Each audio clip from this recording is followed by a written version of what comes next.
ना घुमा दे तो है छपरा जिला। अच्छा ए चलो ना घुमा दे तो है छपरा जिला। चलो ना घुमा दे तो है छपरा जिला। सच में?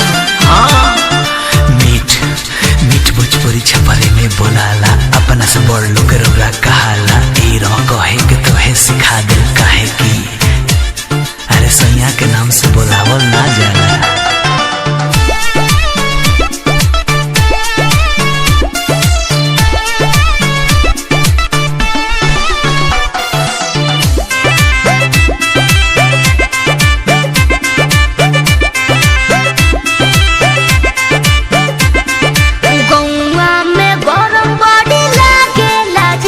अच्छा एही से मन मोरा भागेला जी।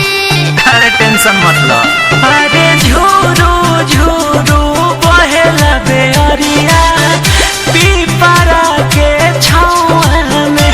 अरे शीतला शीतला मिलेला पनिया गोरी हमारा गाँव में। हतर वो हमसे गजब गजब के बात कहिला। चलो ना घुमा दे तो है छपरा जिला। चलो ना घुमा दे तो है छपरा जिला। चलो ना घुमा दे घुमा दे।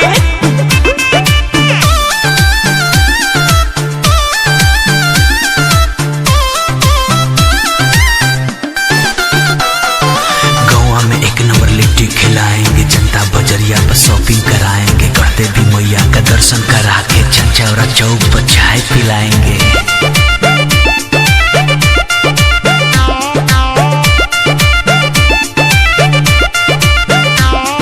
छपरा में का कहीं डोसा मिले ए जी कोल्ड ड्रिंक के साथ समोसा मिले। बोली और का मिले? अरे चलो चलो गोकुल डेयरी में छोला चाट खिलाएंगे। अरे वही जगह कॉफी हाउस गरम कॉफी पिलाएंगे। सोनपुर के मेला के तो बड़ी नाम सुनीला। चलो ना घुमा दे तो है छपरा जिला। क्या बात है? चलो ना घुमा दे तो है छपरा जिला। चलो ना घुमा दे तो है छपरा जिला।